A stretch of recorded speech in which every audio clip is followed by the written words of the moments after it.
घर पक्का हब एवं सब घर को बिजुली मिल सब घर पानी पीवा पानी व्यवस्था रहिबो किंतु फोकस मत दिया जिवो ओडिशा बाहर निर्मला सीतारमण अर्थमंत्री सांबादिक सम्मेलन करूछंती बजट परे आसंतो आपन सीधा सलक नै जाउ सेठाको. As you know, the Union Minister for Finance and Corporate Affairs, Srimati Nirmala Sitharaman ji, presented today the General Budget 2019-20 in the Lok Sabha a short while ago, and it happens to be the first budget of the first full-time woman Finance Minister of the country.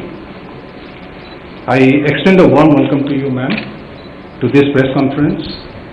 I also welcome the Minister of State for Finance and Corporate Affairs, Sri Anurag Thakurji, Finance Secretary, Sri Subhash Chandra Garg, Secretary DFS, Sri Rajiv Kumar, Revenue Secretary, Sri Ajay Bhushan Pandey, Expenditure Secretary, Sri Girish Chandra Murmu, Secretary Deepam, Sri Atanu Chakravarti, and Chief Economic Advisor, Dr. Krishnamurthy Subramaniam.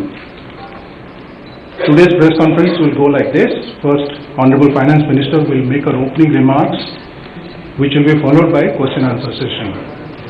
While asking questions, please identify yourself and your organization, and also be very brief in your asking your question. Please confine yourself to just one question each so that we can cover as many journalists as possible.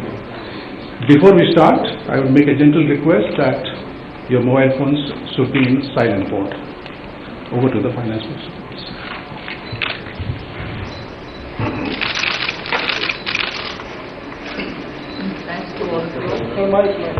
Thank you very much for coming over for this press conference soon after the budget presentation has happened in the Parliament. I take this as an opportunity to not only answer your questions but also to be able to elaborate on a lot of points which will be relevant for the discussions and the discourse which happens post the budget presentation. As I started during the presentation of the budget itself saying, this budget, which is the first one for this term of the government, is presented with a 10-year vision in mind. The 10-year vision is also a point of continuity from the interim budget, where the specifics of what we expect to achieve in 10 years is very well narrated and recalled them. And also what is attainable as a target within 5 years, which is in short, in a concise form we say $5 trillion economy, but that is only to indicate that within 5 years the major steps that we are going to take towards achieving that kind of a level. So the emphasis is very clearly on overall development of the economy, where you are looking at rural initiatives, all of which will give a certain dynamic to the rural area and therefore contribute to the growth. Similarly, we looked at ways in which urban living can be bettered, and what were the ways in which we were going to spend money both in urban and rural in the name of infrastructure, in the name of building better cities, better villages, facilities, and so on. In every one of the points, there is an aspect of effectively managing the challenges that we have on an environment. That's why there is emphasis on waste to energy, waste to wealth management, and so on, all of which in terms of what kind of a particular benefit it is going to give will have to be calibrated with the particular benefit together with the collaterals which are more important. So all of which is aimed at the broad picture of the new India, where we are saying it's going to be a better India with all kinds of facilities which are just not building one bridge, but because you're building it in a green way, is going to have an impact on all of the aspects of ease of living. Like the way we constantly talk about environment, water pollution and degradation and so on.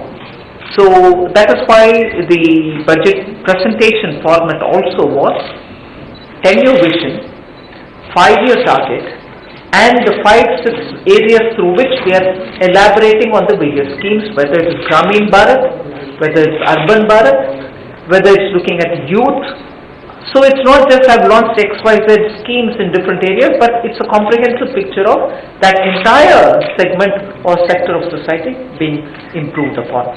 So under that, as I said, urban, rural, youth, women have all been taken up, and also special initiatives to improve the ease of living.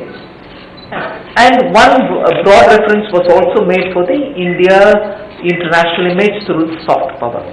But more importantly, that one particular sector on which there's a lot of discussion going on for the last almost 8-9 months is about the NBFCs. Because they are a very critical component to our banking system, in that they are the ones who are lending to the last consumer who wants to buy his motorbike or a scooter or even purchase something, and therefore these NBFC credits were very, very critical. I've made it a point to mention as to what the government's plan is. It's not just a one-off. It's a comprehensively well thought out approach to the crisis about which all of us were talking about, and therefore on that the approach that we have taken and the approach which is going to make the Reserve Bank of India regulator both for the NBFCs in general and for the housing, where already the NHB was doing or expected to do the regulation. Now that power through the finance bill which is presented now will be given off to the RBI. There's also this window being opened for NBFC financing, and to that window there is a backstop of the government security up to 10%, and we expect as a result the pooling of those resources or assets which can be bought and somewhere securitized. So the whole approach is to ensure that the government has responded comprehensively for the NBFC issue. And if we have responded comprehensively to the NBFC issue without understanding the regulatory shortcomings, it would have been something which you may want to ask more questions. But now, what I want to tell you is, it's a comprehensive approach, understanding that the regulatory powers also will have to be addressed, and that is being moved to the RBI. And one other big thing that I'm sure all of you all would have noticed, there is about recapitalization 70,000 crores for the banks which is being given, and because of that we expect, even if there is this debate that no, it is not a liquidity issue, banks have money, they are not passing it on, or they are passing it on higher rates, and that is not getting moved over to the citizens, that issue should now stand squarely addressed, because that fund is going to help the banks to be a bit more easy with their credit extensions. Then many other points which could otherwise get lost, I would broadly only indicate about the way in which we have decided on the government holding 51%, on the disinvestment. All the targets are realistically placed.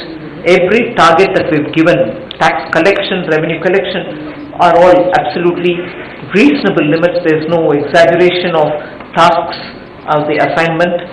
So I would think there's emphasis on green, affordable, ease of living for common citizens.